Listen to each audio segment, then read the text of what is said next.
Hi everyone, we will start in a while, and the focus of the discussion would be around being carbon negative and how the purchase of being carbon negative can be purchased between candidates, and that itself is one of the core set in terms of understanding the business ethics, whether it's ESG, whether there is the technological landscape of the deployment, and the main emphasis would be on understanding how the tagging itself can be utilized.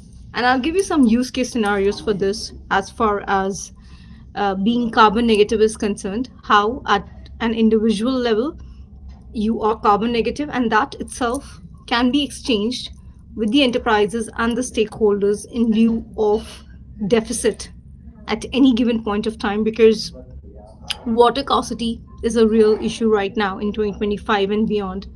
The infra needs a lot of attention in the offline world. The candidates who are part of the communication protocol in terms of just being the subscriber base itself is not important parameters, just one of the uh, parameter whereby what will actually gain momentum in terms of data is what data is being utilized or what data is being fortified to solve the problem at issue, and how different sectors can utilize that data set. The current menace is right now the synthetic data which has been submitted in the name of input data. I'm not naming the companies here, but these companies have been mischievous enough to, I would rather say, just misinformation of data itself as an input data is not a good data set. And when that data set looked in the peer-to-peer network, it is very, very straightforward understanding that being carbon negative is one of the prime goals in 2025 and beyond. And there is a lot of commotion in terms of what has been done, what can be done, and what is being done in the real time as far the regulators are concerned. So the regulators need to look into the real effort, not the effort which is prima facie, which has been the case with the communication protocols for the last 25, 30 years. So that data set itself is being negated, and being serverless at the same point of time is something which needs to be looked upon. And that landscape of the new world order had been filed way back 2 decades ago easily. But the point is not that when was the first application filed, because that doesn't cut the chase to be in the line of the path of the communication protocol itself. So we'll start in a while. I'll start with the tagging, and then we will talk about the algorithm which is being developed in use case studies. It has excellent results in terms of negating the data sets with the futuristic algorithm to mitigate the risk in the real time, and that makes the future a better place to live for the survival of this planet earth first.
Okay, first of all, we are going to look into the letter C. C, although stands for the word channel, the C word stands for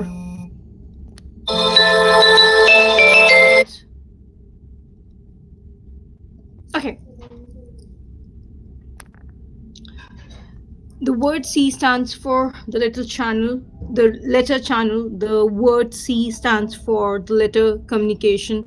Now we are getting into the chemical understanding of the bonding aspect in the offline world in terms of the periodic table.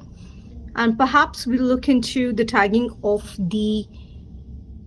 Okay, I got a question. Why should I answer these questions? Okay, the question asked by somebody at the admin end is your go-to comfort food and why. Comfort food. That's a good question. But should I answer that question afterwards? I do this, but I can answer this question. My go-to comfort food would be, um, in in my early years when I was studying food technology, there was something called as snack food. Snack food, which is like you can hold by fingers. It is easy to carry and just tag along like sandwich or something. My go-to comfort food would be croissant. I love croissant. Particularly, some days I like butter croissant. Other days I like chocolate croissant. Some days I like Canberry croissant. Some days I like apple-based croissant. So yeah, croissant. And why it is good because um, do I consider myself as sedentary worker? The answer is yes or no in both aspects. But somehow the croissant is able to take a little bit of the dietary requirements of what is required on a daily basis just to function properly.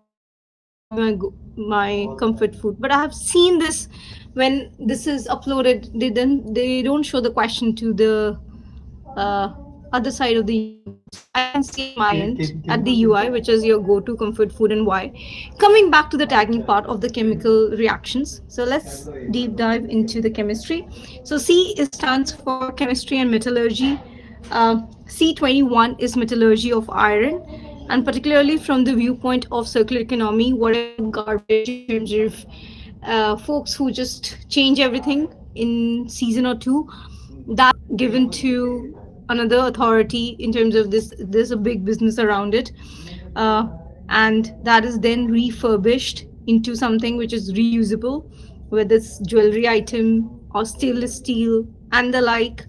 So it goes back to the circular economy and reuse. So that's the essence of the circular economy at the first place. And then C21, we talked about metallurgy of iron. Then we have maintenance of iron or steel. Stainless steel itself has many variants. Or will I discuss that today? Let's see. Then we have C21B500, that is making pig iron in the blast furnace. Okay, I want to understand this part. Let's deep dive into this. So this discussion is one of the use case studies of the Impala network in terms of understanding the data as a service. So it's DAA, data as a DAAS, so data as a service. Um,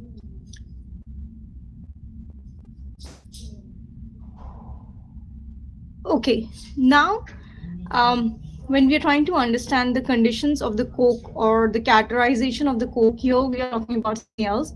This is type of the coke utilized for C21B5/007, which is basically a biocoke, that is biomass derived coke, and other properties which includes like compression strength, gasification behavior, and environmental impact.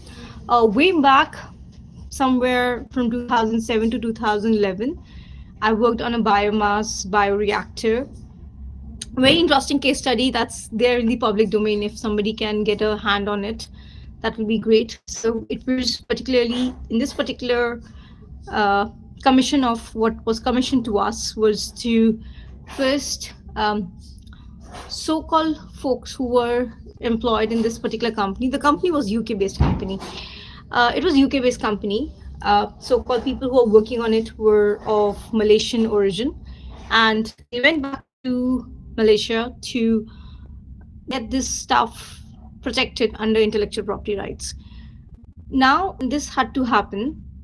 The first process at that point of time was, those processes don't even exist now, because it was tedious, it was time consuming, there was a lot of discussion, negotiations from all parts of the world in terms of the lawyers, attorneys, agents, perhaps a lot of data sets were exchanged.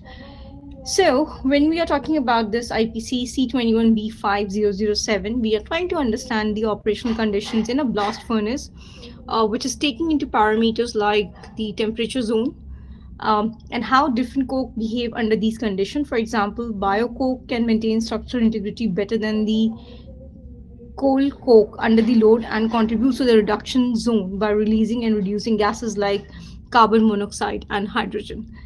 In understanding this, how it affects the blast furnace process, it includes both physical properties of the coke and its role in the furnace chemical and the thermal zone. So this is done. What else we have? Okay, charcoal. Charcoal itself has a lot of use case studies. Is C10L5/447 carbonized vegetable substances, charcoal produced by hydrothermal carbonization of biomass. Mm, Steel alloys is under C22C38/00. Then we have C102250/04, which is component of a polymer, or we can, other words, utilize as an additive. Okay, let's understand the capture and disposal of greenhouse gases, that is carbon dioxide. Why not to C20/40? Then we have stainless steel, that is basically manufacturing of carbon steel. Example, plain, mild steel, medium carbon steel, cast steel, or stainless steel, that is C21C5/00. Okay, what are we trying to get here? Greenhouse gas, generally the abbreviation for the same is GHG, that is greenhouse gas. So what are we trying to produce is, so human activities since the beginning. So if we talk about, we are in industrial revolution number 4, if we have to do the optimization here. This has the industrial revolution, which started around 1750.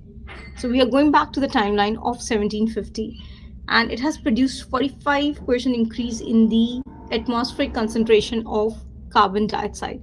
So over the years, accounted and unaccounted, the carbon dioxide has increased since 1750 to 45%. Then the ppm at that point of time was 280 in 1750 to 414 ppm in 2020. So worldwide carbon dioxide emission from 2019 has been estimated to be 37 billion metric tons. Okay, so my favorite, UN agencies. So in 1992, United Nations Framework Convention on Climate Change committed signatory states to reduce the greenhouse gas emission based on the evidence that the emissions were the primary cause of global warming, which is a reality today. Despite the agreement from 92 to 2019, the global greenhouse gases emission has increased about 40%. And although we are talking about commitment of the conference of the parties, nothing has happened on ground in reality. Numerous policies have been proposed, some of them implemented, including carbon taxes, emission trading systems, and low carbon fuel standards. Okay, now let's understand this carbon taxes. This is something I want to discuss, and then we'll talk about this carbon negative metal product. Now, say for example, not an example, but the reality here is, although it's a new world order, we had the lockdown, and then suddenly there was an increase of travel for whatever reasons. The carbon footprint of individuals individual is a candidate, the carbon footprint of the candidates have to be measured, and that can be trade off with the enterprise in lieu of something or the other. So it's the barter system which needs to be defined right now, given the fact that nearby India, what are the places which is still widely green, and they have taken care of a lot of things, irrespective of the political warfare at any given point of time. I'm not talking about China right now. Let's talk about the other places like Sri Lanka. I mean, fantastic in terms of if somebody has visited Dambala, they will be able to appreciate what I'm trying to say. Then places like Bali, Indonesia, and the others in the vicinity, it has a lot of greenery. And then at the other end of the spectrum, we have Bangladesh. Uh, Honestly speaking, I want to speak so much about Bangladesh, but I'm not speaking about it because there are forces who are trying to change the landscape of just treating a country like a garbage. That should not be the case, and here the United Nations has to play a pivotal role if they wish to play a pivotal role somehow or the other, because there's a place called as Cox's Bazar. People who know about Cox's Bazar, they know exactly what I'm talking about. If you haven't been there, watch it out online world. But the online world is very glorified version of what Cox's Bazar is all about. I've been there, I've seen it, so I know exactly what's happening right now. Um, that being said, so a lot of political stuff is happening currently, but at the same point of time, what needs to get going is understanding the crux of the policy making and uh, be in the discussions, and that discussion itself will lead to something else in terms of achieving the SDG goal 2030. That's the main agenda item. Okay, let's understand this. How do we actually achieve um, carbon negative metal product where the carbon intensity is less than 0 kg per metric ton of carbon negative metal product, where in the carbon negative metal product the weight itself is about 50% weight to 100% weight of one or more metals optionally selected from one of the alloys. I think it's the basis of the chemistry. I'm not getting into the rare earth metals because that discussion I don't want to get into right now. But that is something which has been filed, and it is said that the institutional investor group on climate change. So, institutional investor group on climate change, which is a global network with hundreds of investors. So, this is basically the asset management of the USDT itself is around 30 trillion. And what we have been discussing about the data is we are sitting on quadrillion in terms of what data can encompass.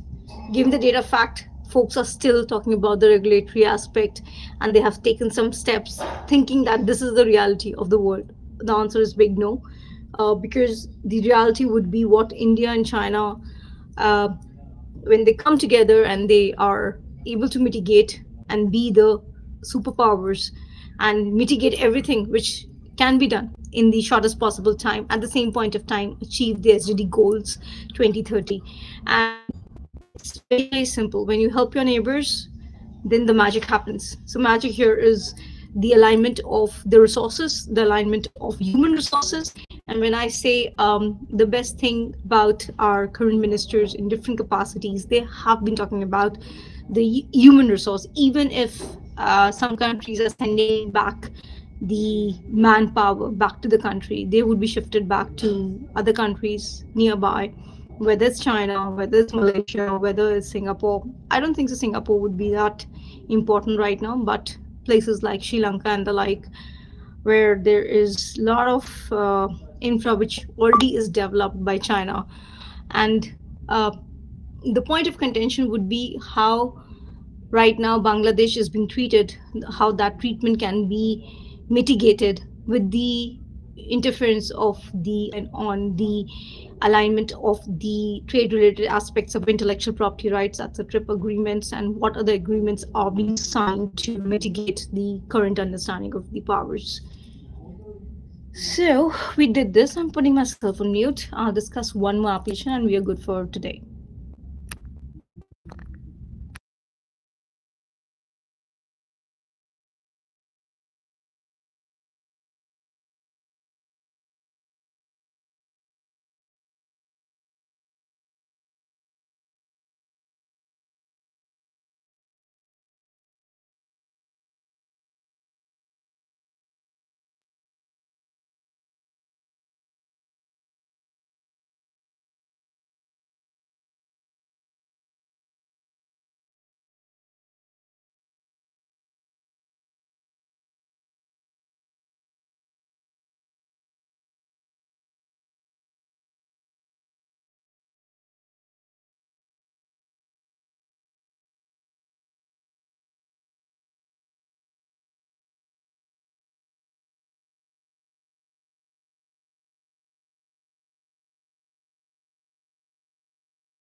Okay, we were talking about being serverless. We were talking about understanding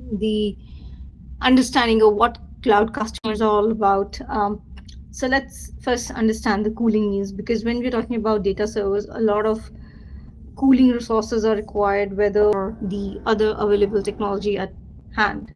So cooling needs is G06F1/20. Then we have services G06Q50/10.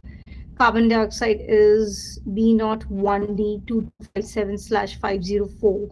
Polluted air is B01D225806. Heat recovery is B0D53/303. Carbon dioxide is C1B32/50. Then we have subject matter not provided in other major groups of the subclass, that is F24V99/0. Um, for the capturing and the disposal of the greenhouse gases of carbon dioxide, that is Y02C20/40. Cooling arrangement using cooling fluid is G06F201. So that is done. Let's understand. We understand the carbon capture technologies which are being developed by different companies, whether it's Switzerland based, Canada based, and the like. Um, how to remove carbon dioxide from the atmosphere? It's critical to solve the uh, climate change. So, what are the processes by which carbon dioxide can be removed at the first instance? Can this be done by coding into smart contracts? The answer is absolute yes. It's very much feasible with the right input data. So, anything and everything right now in the new world order can be resolved by smart contracts with the right data set, and it cannot be synthetic data at any given point of time, because even one data which is not a true replica of the data, that itself is not proprietary to the alignment of the equations utilized to develop the protocol at the first place. So, um, what are we doing? How the data center is able to configure and the atmosphere. So, the sensors are utilized, and how many sensors are utilized, that is proprietary again, to capture the data center's waste heat, whatever the heat is there, boosting the captured waste heat in temperature, and directing the boosted heat weight heat to be used as input energy for carbon capture plant. How that itself can be used for the plantation, because carbon dioxide itself can be utilized in many of the use case studies which are already being developed and already are developed. It's just the deployment of the same with the smart contracts is the question we need to answer. So, the waste heat is at a temperature below around 100 degrees C, that is Celsius. Then we have the step of capturing the data centers at a temperature about 20 to 70 degrees, and then boosting the captured waste heat in temperature comprises directing into a heat pump, and then we have uh, whatever the heat is, it is converted into liquid form. So it's a kind of something which a very small control example would be a spa, how a spa is taken. So if we to deploy the same at a large scale, we will be able to understand and appreciate the understanding of mitigating the changes of the climate change by decreasing the amount of carbon dioxide. Okay, now how this is being done at a cloud server or at a cloud service. So if I say cloud as a service, that is CaaS. Um, there is a cloud operator, which is particularly the admin offering carbon negative option to a cloud candidate. I don't like to use the word customer. Um, the cloud operator is operating the carbon capture apparatus. Apparatus is something which you cannot move from one place to the other. That's the essence of how the applications should be read at the first place. Then we have the cloud operator is a data center operator, and the cloud customer is a data center customer. And itself, the cloud operator is a cloud service provider. So how it is operating, the same is operating carbon capture apparatus comprising provisioning the cloud candidates services on servers whose waste heat is being used. So the waste heat is being used to capture the carbon dioxide. So this is one way of understanding it. Another way is the energy harvesting, which I have been talking about, I think, since 2018. On the timeline, we are on 2025. Um, this is done. Next. Okay.